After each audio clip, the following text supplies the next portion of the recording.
Good morning, Unlocked Church. My name is Lily. I'm so excited to be with you guys today. We just came out of our one wheel race. It was insane. So many endorphins were flying. I can't even begin to tell you how exciting it was. And let me just tell you, fuel in my tank for next week's race. I believe I can beat Scott, but I know Joey's gonna come with total competition ready game face. So we'll leave it right there. Until next week, I got my coffee. I'm hanging out on Main Street in Maple Grove, and some of you might be thinking, Lily, that's not Starbucks. Who are you? It's Dunn Bros, and it's good. I highly recommend. We have a lot of exciting things in store for you today, so stick with us, and we hope that you are inspired to take a step in your walk with Jesus today. Thank you guys so much for joining us. I'm gonna throw it to Kristen. She's gonna introduce what we have planned for worship today, and I hope that you enjoy. Thank you, Lily. I love Lily. She always has the most bubbly personality, and it just always brightens up the room. But I have a really great story for you guys, and you're probably wondering why I have the game show host mic, and it's because I am now the host of The Price is Right. They asked me. No, I'm just kidding. We actually came out here, me and Scott, to record worship this week into this marshy swamp lake area. I'm not even really sure what it's called, but maybe you guys do.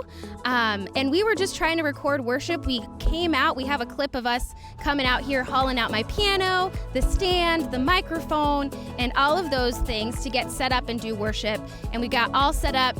We got the audio on and we started recording. Beneath the surface of my anxious imagination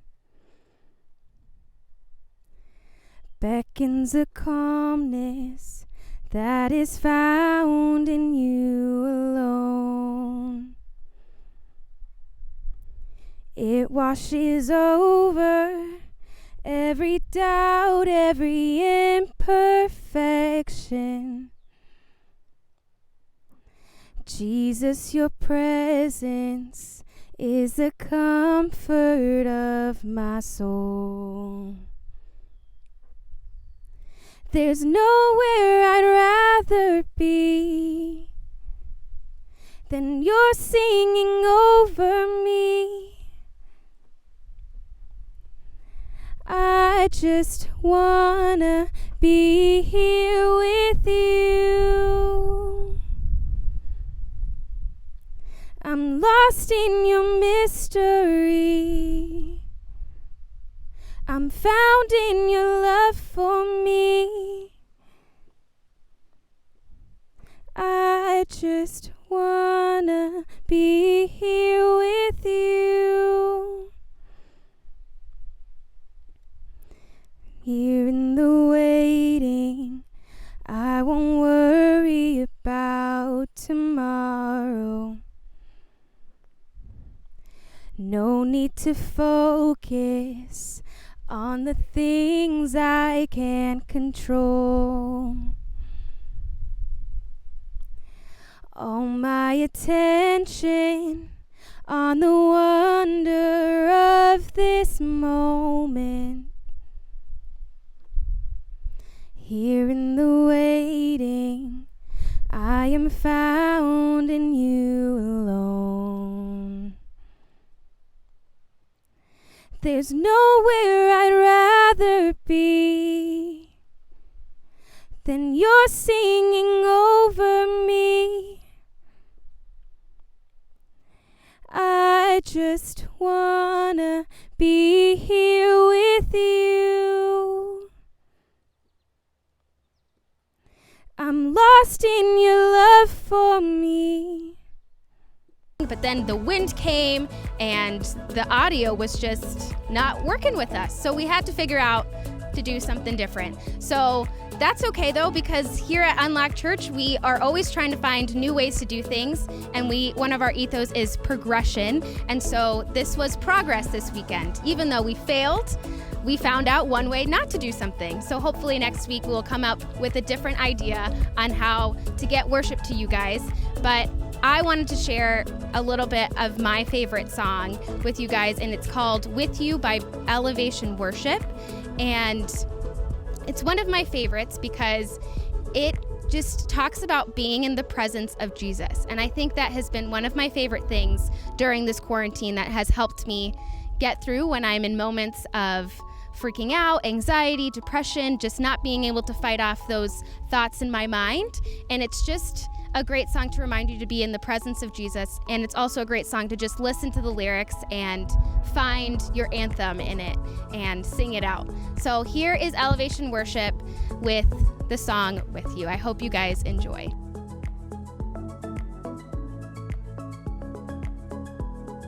Kristen, great job on figuring out what to do out there. Actually, I was with her and we sorted it out. I think we turned it around. We took something that could have been horrible and made it into something. I want to welcome everyone this morning to Unlock Church in a digital capacity. My name is Scott Mendenhall. Thank you so much for hanging with us. Was Not That Race, if you watch it over on our other channel, so much fun to watch. Remember, our hopes is to create a lobby experience over there with the One Wheel Race where we get to see how everyone's doing, check in with everybody, talk about what coffee you're drinking today, brushing your teeth, pajamas, whatever those things are. That's the lobby experience. And then here is the main auditorium where we're gonna worship a little bit together. We're gonna sing a song. We're gonna point us to Jesus. We're gonna have a conversation. We're gonna talk about upcoming events because we have some really cool things happening here at Unlock Church, and a whole other heaps of things are gonna happen in this moment. So I'm so grateful that you're hanging with us today. I'm gonna be completely honest.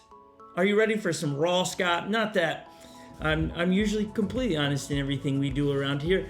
I have no idea how this teaching is going to go. There are so many thoughts running in my mind at the moment that it's been hard for me to put them down on paper or an iPad. To get them out of here, it might feel choppy today. It might be like a scrambled egg teaching where I have 3 points that have nothing to do with each other, or it's all gonna tie in really good. And if that happens, I had nothing to do with it. I just happened to convey what it is on my heart. And remember, at Unlock Church, we exist to partner with people to unlock their God-given greatness.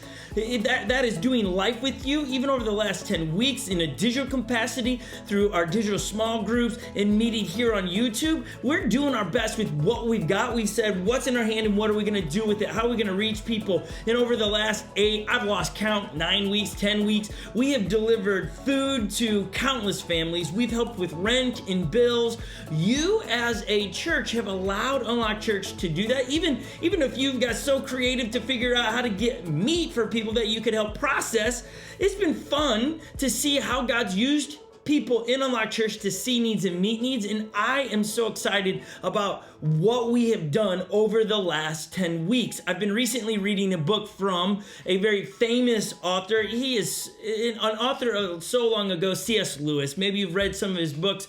But The Problem with Pain, it is a wordy book, okay? Like, he uses words that I do not understand because I believe he's from England. He quotes things from England, and I'm like, I don't know what you just said, like the word boot, okay? Boot to me is like what I put on my foot, but in England, boot is what you have at the back of your car, the boot. Anyways, reading the book, I have come across some great thoughts. And so the first thought I'm going to start with is a quote, actually a long portion of C.S. Lewis's book that I want to read here, pause a bit, and break it down to get us to not miss it, what we've walked through. And if you're looking for a great book to read and you really like wordy words in books, C.S. Lewis, The Problem with Pain is great. And I love how C.S. Lewis even starts the book. He asked permission to be like author unknown because what he was about to say in dealing with pain, he didn't want people to think he had already figured out. He was trying to write a book saying, hey, these are the principles I've learned through the Bible and the owner's manual and what Jesus has to say. I am not a guy that has got it figured out. I'm in process, he's saying. And that's some of the first things we've got to understand. We are all in process in something in our lives. Everyone that's logged on today, you are dealing with something very different than someone else. All the names that are popping up in the chat room, and thank you for those that are in the chat room. Just saying good morning means the world to us. It's a bit of knowing, okay, they must be doing okay. They're here today. And as the pastor of Unlocked Church, my heart is always, what does love require us to do, and how can we help people and see needs and meet needs? And sometimes I feel like, man, I'm inadequate. We haven't done that well enough. We need to do better. We've got to keep pushing harder. We got to try harder. We got to try new things. We got to keep reaching the unchurched, those that don't know Jesus yet. We got to do all these things. And it keeps me up at night. Over the last 10 weeks, I've filtered things in my mind going, oh my gosh, we just aren't doing it right. And I'm not looking for you guys to go, no, Scott, you are. I'm just being very, very raw with you that, hey, as your pastor, I hope you have felt the love and the hard work that this team here at Unlocked Church has been doing for your students, your kids, and yourself, moms.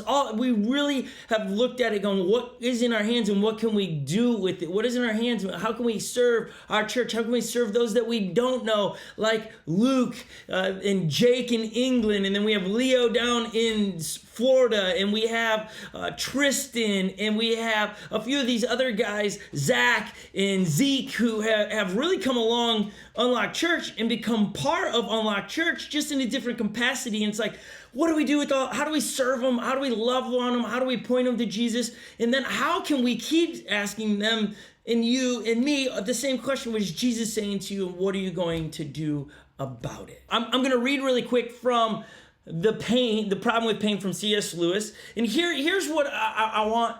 Really, I think if you're looking for, how can we be better from what we've just experienced over the last 10 weeks, 9 weeks, whatever length of time you've been in it? What can we do or learn to be better because of it?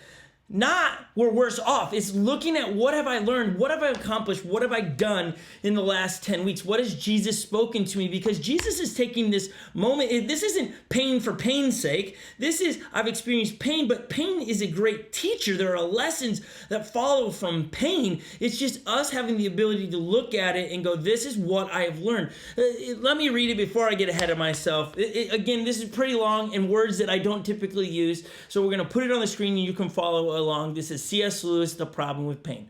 My own experience is something like this.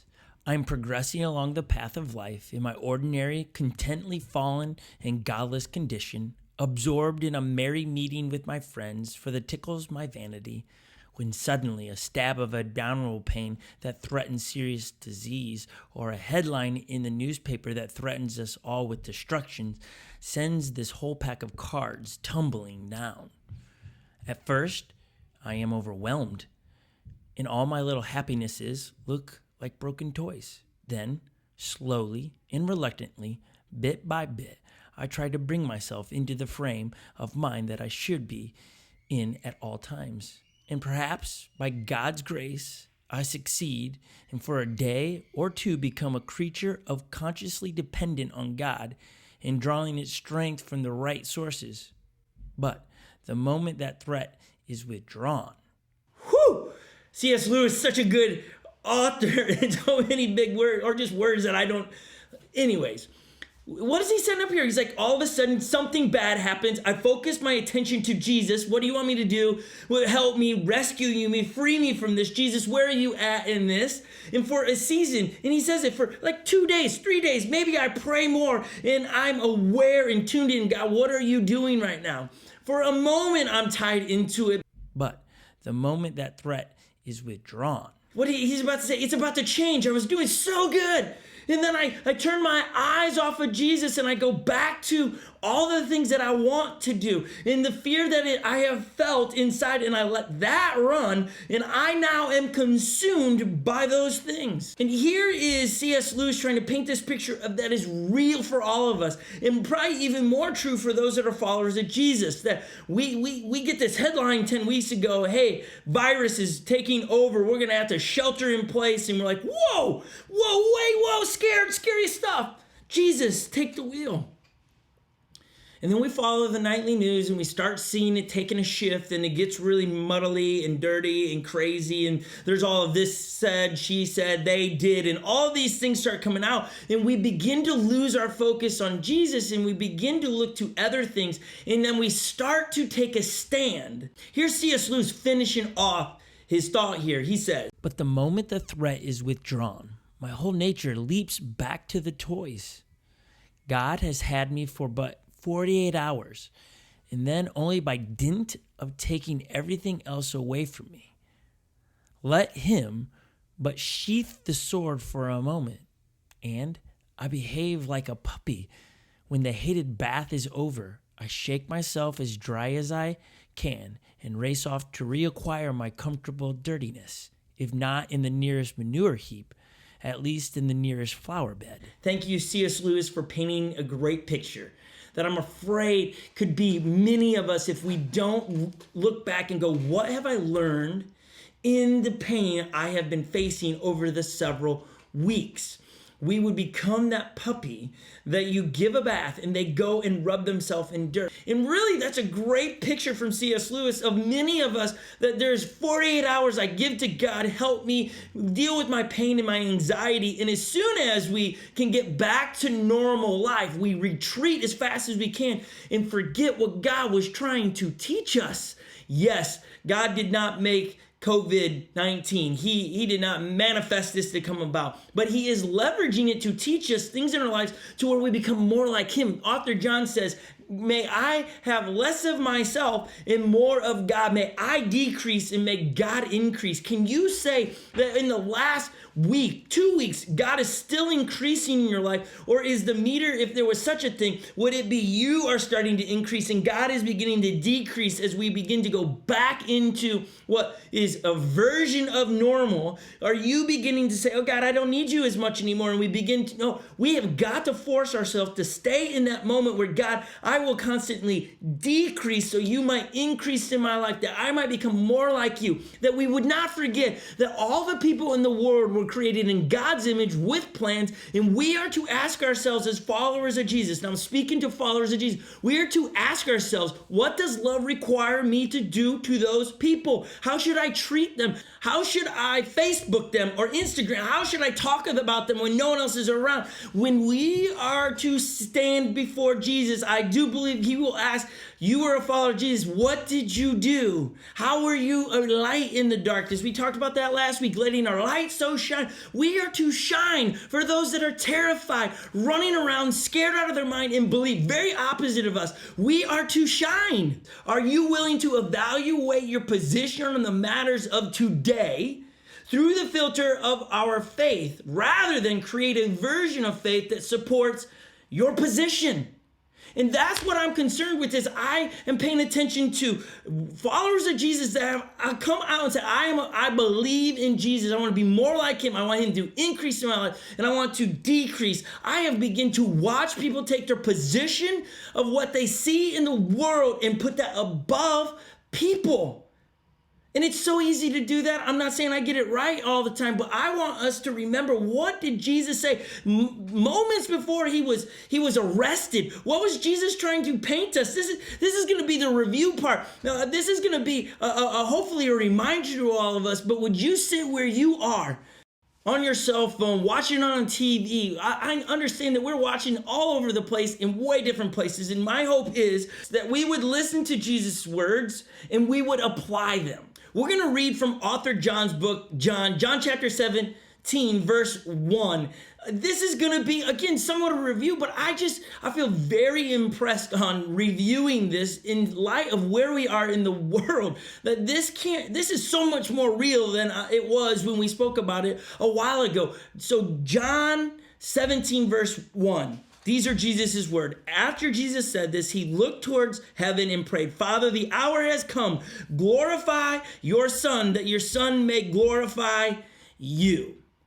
Jesus is saying 33 years is up. The hour has come. It is finished. It is over. I have accomplished what you asked me to accomplish. And I sit there and I read that going, God, when my time is up, I hope it's 105 years when I pass away. And I hope that when it's up, when time is over, that I get to say, God, time is up. The hour has come. I've accomplished what you have put in the purpose in my life. I have accomplished everything you've laid in front of me. When Jesus says the words, Father, the hour has come. Glorify your Son, that your Son may be may glorify you. He's saying, light me up. Why? So that I might light you up, that I might be what we talked about it weeks ago, the moon. The moon gets all these credits at night. Oh, look how beautiful the moon is. The moon is a dull, dead rock that is only reflecting the sun. It is an analogy for me to remind myself to, when I'm lit up, it is to light God up. You know, I love people that are different than me, that think different than me, that are going to behave different than me, that are going to do things that I don't agree with. I'm going to shine God's light on them. I'm going to love them how God would love them. Think about what God did. He sent his son Jesus to come die on the cross for the people that don't agree with who God is and that would betray and backstab and murder and talk bad about Jesus. Jesus loved them and did the unthinkable things, gave his life. Jesus gave his self-worth away for the people that crucified him. We are to behave like Jesus. So those that have different opinions and different policies and different thoughts in the world today, we are to not shine our agendas and our thought. We are to shine God's thought and how he loves them. People should know that God loves them because we are treating all people that think differently, act differently, they handle the whole COVID thing different than us. Those people should know that we love them. They should not have to go, well, what do you mean, through our filter of our position of what's happening in the world? And I know in this chat room today, we all have different positions. We have different positions on how we are handling it, how we think other people should handle it, how the government handle it. And I'm not saying one's right or the other. I just don't want us to have that get in front of loving people. I want us to love first. I want us to be kind first. As a church, Unlocked Church, I want us to love first. I want us to serve first. I want us to be truth tellers first. I want us to shine Jesus brightly. John 17, verse 11, I will remain in the world no longer, but they are still in the world, and I am coming to you. Holy Father, protect them by the power of your name, the name you gave me, so that they may be one as we are one.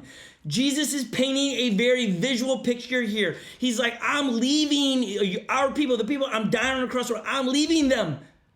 I love them.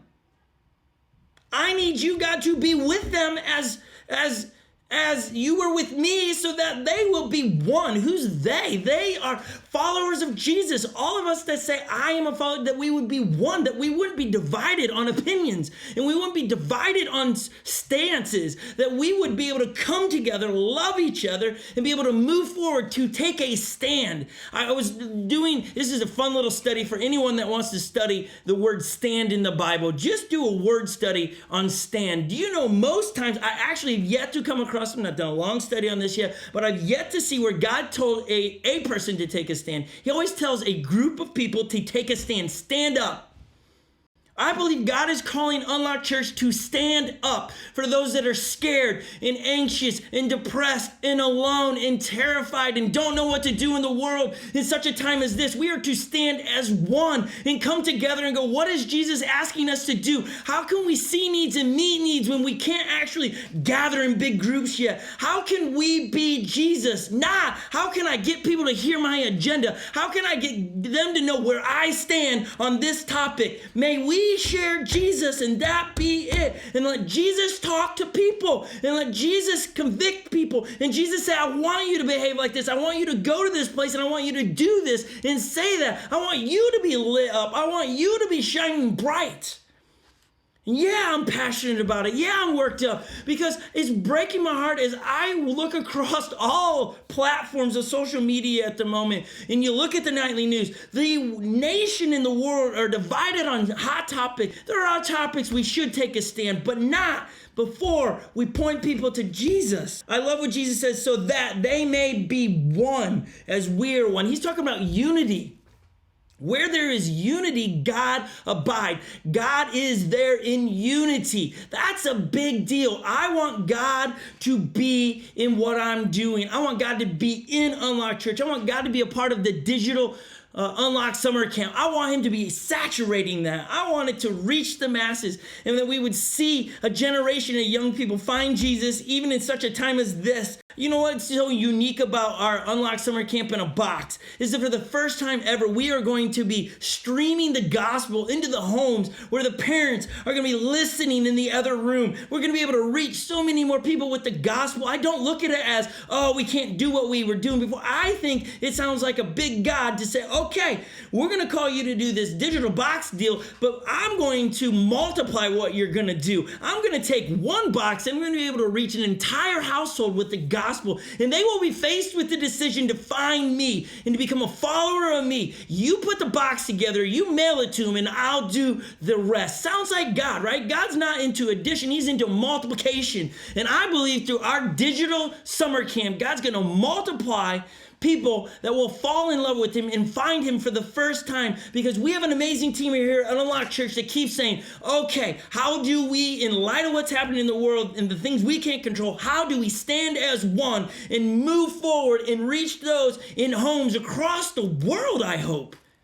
I hope that excites you, and I hope that some of this is making you rethink your position on some things, that you would tweet this week, and Instagram post, and Snapchat, if that's a thing, or TikTok a thing, that you would push Jesus and being a light, that you would shine, be the moon, that you're reflecting Jesus, that people would know that you love them at all costs, even if they don't agree with where you sit. John 17:20, my prayer is not for them alone. I pray also for those who will believe in me through their message, that all of them may be one. That's Jesus talking about you and me today. And he knew it would be through video cameras and through social media posts. Jesus is praying for us that we would be one. And I believe that there is no greater time in a world, in a generation where the church has got to rise up, take a stand for the unchurched and those that are scared, those that are followers of Jesus and they're terrified and they don't know what to do. It's our job as followers of Jesus to point them to Jesus and to help them find Jesus and how to help them deal with their depression and anxiety. It's our job, guys. It's our job. It's you and I to reflect Jesus at all cost. And you might be able to look at it and go, I don't think they're doing their job. I don't think they're reflecting well. That's not your job. Well, remember, we are to one another. Love one another, serve one another, not judge one another. God says, if you judge someone, that's how I'll judge you. Whoa, yeah, I don't want that. I don't want that. I don't want to be the judge. I don't want God to judge me that way. I know when I judge people, it's always negative and usually without love, and that's not okay with God, and therefore it's not okay with me. I'm to love others, serve one another. We're all about trying to one another each other, not judging one another. May we move from judgmentalness, is that is a word, and into I'm going to love. And I know this is like, Scott, this is elementary teaching. I don't think it is. I think this is what the authors talk about. This is the hard stuff. This is the hard stuff to put action, because love is not just a feeling, it's actions. It's not going to just happen. I was in a meeting this week with area churches in Maple Grove, and we're trying to come together with something in October. Long ago, when I moved from Florida to Minnesota, I bought a website. It's I Heart Maple Grove. I was like, yes, I'm all about Maple Grove. Let's do something. So these pastors in the area have gotten together, and we're starting to talk, how do we love on Maple Grove? And I was like, oh man, this is perfect. Let's use this website. I own the website. I Heart Maple Grove. Let's put everything. What we're gonna do? We're gonna do food drives. We're gonna help teens and we're gonna serve Maple Grove. It's gonna be really exciting. But what is it? It's us becoming together and not going, oh, what's your stance on how the government handled this? What's your stance on how did Minnesota handle it and what they should do? Do you think this is made up? Do you think this is real? Do you think no, it wasn't that. It was how do we love those where God has called us to be? May I turn that to you? How are you loving those that follow you on any social media that you have? How are you loving them? How are you inspiring them to become more like Jesus and less like, are you becoming a person that they want to follow? Can they read through your posts and your comments and go, that person loves Jesus with all of their heart. I know where they stand with Jesus and Jesus alone. May people know where Scott stands with Jesus, and that's it. I know a lot of you are going, this sounds impossible. That all of us might become one. It's not impossible with God if we would decrease and he would increase. back to my original deal with C.S. Lewis. So, what does God ask you to give up in your life to maybe do better at? Maybe you've come through this season with COVID and you have learned that crap. It's wise to have 3 to 6 months of finances sitting around. I wouldn't have been in this little dilemma if I would have done that. I need to correct the way I do my finances. I need to make sure that I do start saving and not spending and living check by check. Guess what? Maybe that's what God's dropping into your heart. Maybe some of you, it is, I've got to do better of taking care of the things I value and love. I need to make sure people know I love them. And I need to make sure the relationships I have, that they're stout, that people know I got their back, because in such a time as this, I didn't know where I sat. And I could sit here and try to list off 100 things that you should be maybe processing and learning, but you should be learning a lot of things in this time. I know for myself, Holly and I have learned heaps on things that we're not going to go back to. We're going to do things different, first and foremost as a couple. And we're going to do things different than as a family. We're going to do different things as a church and how we serve people. We're not going to go back. We're going to keep moving forward because we believe God brought us through this really to make us decrease so he would increase, and that we would learn how to treat people better. I love what John records Jesus saying, and this is where it begins to turn now. It's all about unity, but why? Why is that? And I know you already know this in its review, but I want us to apply this and live from it. John chapter 17, verse 21. Father, just as you are in me and I am with you, may they also be in us, so that the world may believe that you sent me. When we are unified and we are in God and in on what God is doing in the world, it's us being mindful, God, what are you up to in such a time as this? What do you want me to learn, and how can I teach other people what you've taught me what to learn through a filter of love? What have your teaching mean? What can I teach other people about you, God? It's us moving together, pointing people to Jesus. Why? So that those that are on the outside, that are not followers of Jesus yet, would look at a church that's rising up as a unit, that comes together as one, and go, that seems like something I want to be involved in and be a part of. That is a wow moment. That's a big deal. And Jesus prayed for it. He points to it. He asks for it. Why? So that we might be a light in the darkness and shine brightly. That people would say, what's different about you? Why aren't you pushing an agenda on me? Why are you simply talking about Christ's love for me? Because that's what we need to be promoting and selling and tweeting and giving to people. And that's why we do what we do on our YouTube channel with One Wheels, is to leverage a device to earn the right to speak into people's lives and say, hey, we care, we love you, and so does Jesus. And that the happiness and joy you see on this channel is because we found Jesus. You can have the same thing as we do. It's free. It's from Jesus. And it's not selling, hey, you're an awful, bad, no good, and rotten person if you don't know Jesus. I was once that. I was lost, but now I am found. I was blind, and now I see. And because of those things, I want other people to experience what I experienced. And that is a freedom that has set me free from everything, anxiety and fear in the world. It has set me free from depression and loneliness. It has set me free from things that are so dark and scary, and I have not forgotten. Have you forgotten what it's like to not be in a relationship with Jesus? Has it been that long? Have you forgotten? May you close your eyes and take a moment to reflect on, what have I learned? What have I experienced through being a follower of Jesus? Do you remember when you didn't know him? Do you remember what happened when you surrendered your life to him and the hope that entered in your heart?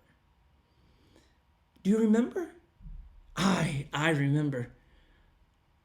I constantly remind myself daily why I do what I do. And it's remembering that moment of joy when I surrendered my will to God's will and said, forgive me of my past. I am an idiot. And that feeling of just warmth and goosebumps and the hope that was put in me that I do have a future. And those that are around me were telling me I wasn't good enough. They were lying to me. And all of a sudden my life changed and my shoulders were up and my head was up. I was like, yes, this is amazing. This is what I want. And this is from that moment in seventh grade, from that moment where I found Jesus at a Luis Palau, I don't even remember what it's called, but Luis Palau, like, big deal. It was like he had a thing. It was a big Christian term. I have no idea what it's called, but I was at a Luis Palau crusade the day that I gave my life to Christ and never turned away from that. I never went back. And it was the same day that I just gotten back from seeing Abraham Lincoln's house on a field trip with my school where we spiked our Gatorade. It was that evening I went and just surrendered it all. And my life has never been the same. And I want us as a church to stand together on loving people first and foremost. And that we would put our filter on of Jesus first through everything. Everything I'm going to post and say over the next millennium, that I would put Jesus first. May we write that, use permanent marker on your screen on your phone and go Jesus first. Because I know we watch Nightly News and we get amped on hot topics. I'm with you.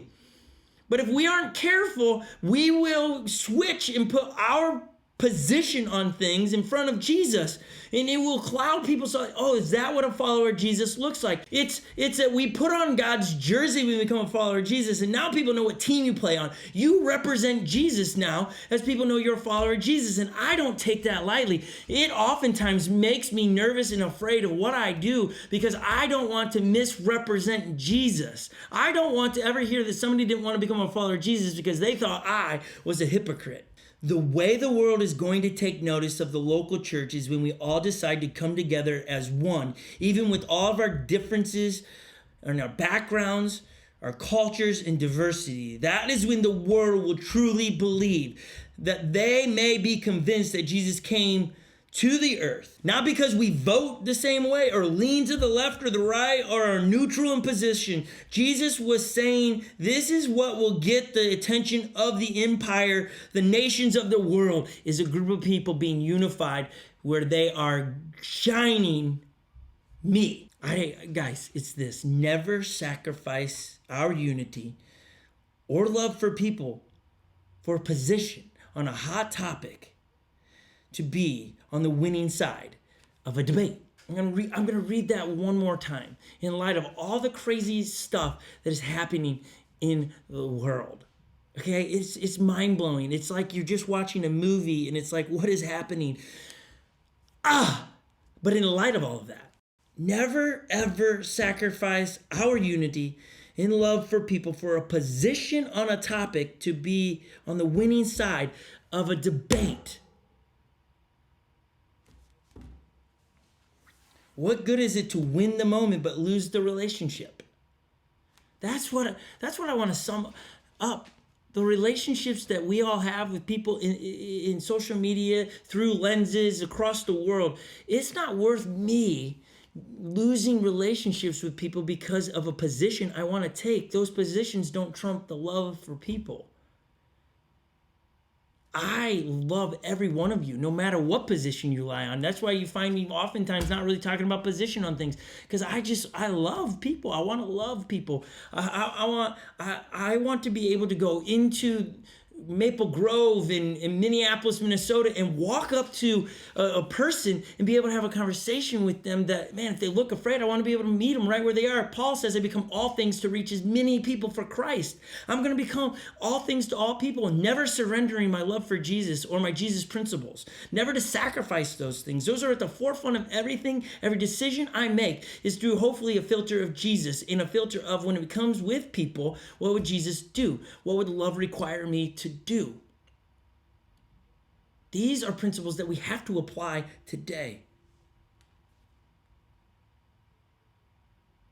In days before we read Jesus pray the prayer that we just read, John records in John 13:34, a new command I give you, love one another as I have loved you.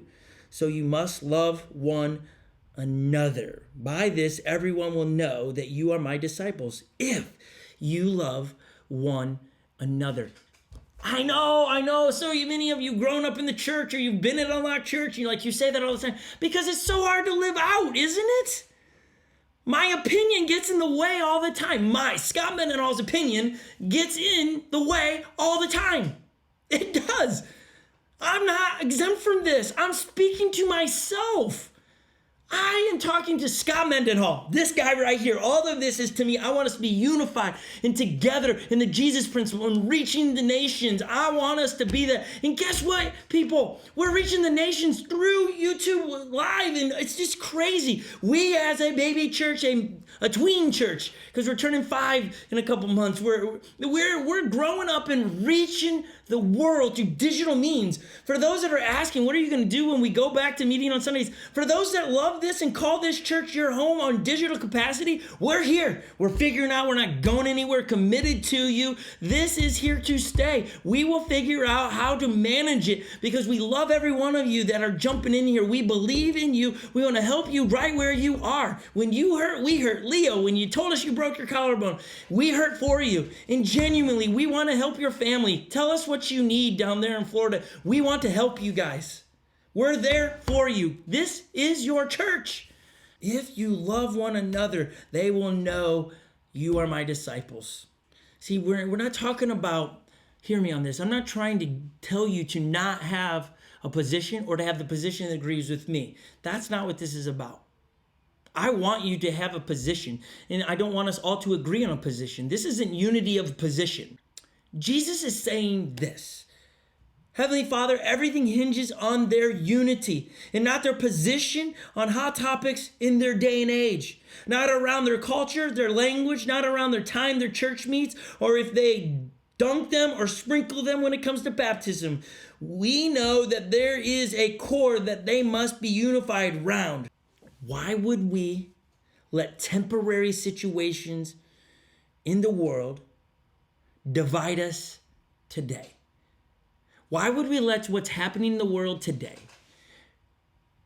divide us long term? That sounds like a strategy of the enemy. May I suggest this? I'm always trying to give us prayers or things to do. Maybe you need to write this down. But would you pray this week? Heavenly Father, make us one so we can influence many. Make us one so we might influence many. Make us one so we might influence many. Do we want to have a massive impact in Maple Grove, in Minnesota, in the nations? Yeah. How's that going to happen if we are unified, if we are one? May we become one. And maybe this is just one of those like locker room speeches as we are going back out to the game, going back into the workplaces, and we're going to be bombarded with positions and takes on the world and what's happening here and that, and you're not. May we be reminded, no, I'm not going to get sucked into that. I'm going to be bright light reflecting Jesus to those people. How can I love those people? How can I share Jesus in those moments? How can I know where they're coming from so I can sprinkle Jesus in it? May we look into this week, may we look for an opportunity to love unconditionally someone with whom you disagree in position. May we go out of this place looking for people that disagree with our position and put ourselves in a position to be a light in the darkness, to not separate from people that don't agree with us. This isn't about trying to get people that rally around on our position. That's dangerous. That divides. The beauty about diversity is people that come together looking different, not just in skin tone, but the way they do their hair, coming together in view of the world. That diversity is beautiful when you can bring unity in it.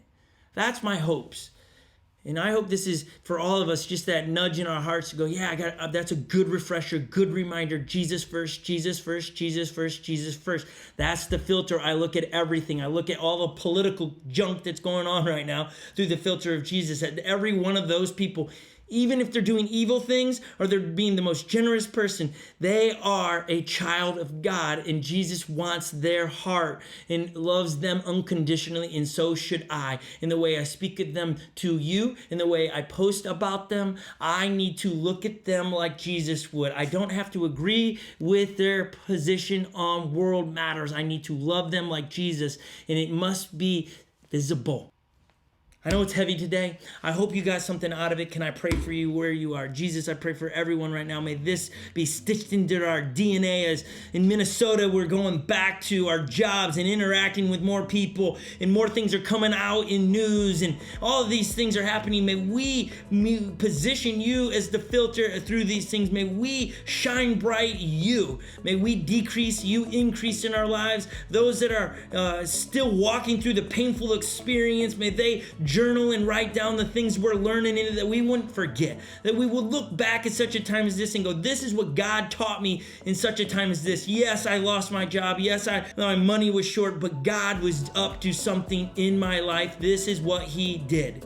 Jesus, may those be exciting things for us when we're meeting with people. This is what Jesus is doing in my life. May we talk about how you increased in our lives over the last 10 weeks. Jesus, we love you in your name. Amen. I hope today you're inspired. I hope today we said something that would make a change in your life. Remember, it's what is Jesus saying to me and what am I going to do about it? Don't log off. We got upcoming events, and we're going to throw it over to Joey, who is going to do a great job at giving us a chance to be generous with our resources. I think he's sitting by a water fountain or something of that nature. I have no idea where that's at. But Joey, what do you got for us today, bro? Hello, everybody. I hope you're all having an amazing day.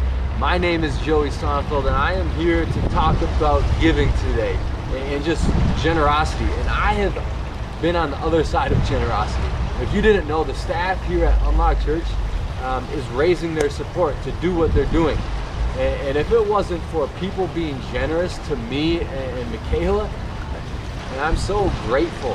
And I just want you to know that if you give to Unlock Church, if you give, that you don't know what God is going to do with that money that you give. Part of our mission here at Unlock Church is to see needs and to meet needs. And we're able to do that because of your generosity. And so know that you are making a difference if you do give. And so you can give. There's two ways you can give right now. You can go to Unlock Church website, click on give, and then you can follow the directions from there. Very simple. Or you can text Unlock to 77977, and that you can do that as well. Very easy. And so thank you to those that are giving. We appreciate it, and just know that God is doing amazing things with what you are giving. And so I'm going to send it back to Scott. So here's Scott. Thank you, Joey, bro. So good to see you, my friend, in a digital capacity. I love that guy. All right, let's throw it to Kristen with our upcoming events, as we have lots happening as we're still doing digital small groups, and we have something so amazing for the summer. Kristen, what do you know? Thank you, Scott, for that awesome teaching and just for this great introduction. Thank you also for letting me do the upcoming events again, because I missed so many things last week that I just needed another shot at it. So as you guys know, we have our small groups every week, and our schedules are posted on our website, unlockchurch.com, our Instagram, and our Facebook page. But because summer is coming and we know you guys want to get out on the water and just hang out with friends and family, we are going to be having new small group schedules. So just keep an eye out for that in your email. And if you don't get an email from us on Instagram or on Facebook. So those are the three places you can find our new schedule for small groups when it comes out. But the thing I want to talk to you guys about is Unlock Summer Camp. I am so excited that I wish I was a middle schooler and an elementary schooler right now so that I could be a part of summer camp, because you guys will be playing for, wait for it, a one-wheel pint. I mean, you guys, I don't even have a one-wheel pint, and I get to ride them every week and get to borrow Scott and Lily's, and it's been so fun. But I would do just about anything to get a one-wheel pint. I mean, I would even do what this guy is doing with a lion. I'm just gonna put this clip in right here because this is what I would do to get a one-wheel pint.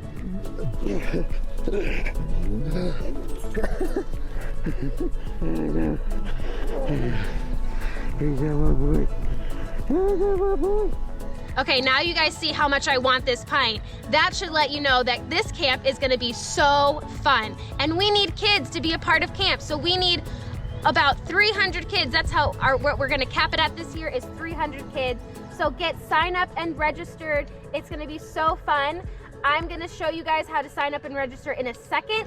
And also we need volunteers. So if you are high school age and up, we would love for you guys to help volunteer in camp and be team leaders and have so much fun with these kids. So to register, what you're gonna wanna do is you're gonna wanna open up your computer, type in your web browser, unlocksummercamp.com, and then once our page loads, you're gonna click on the Register Here tab if you are wanting to be a camper.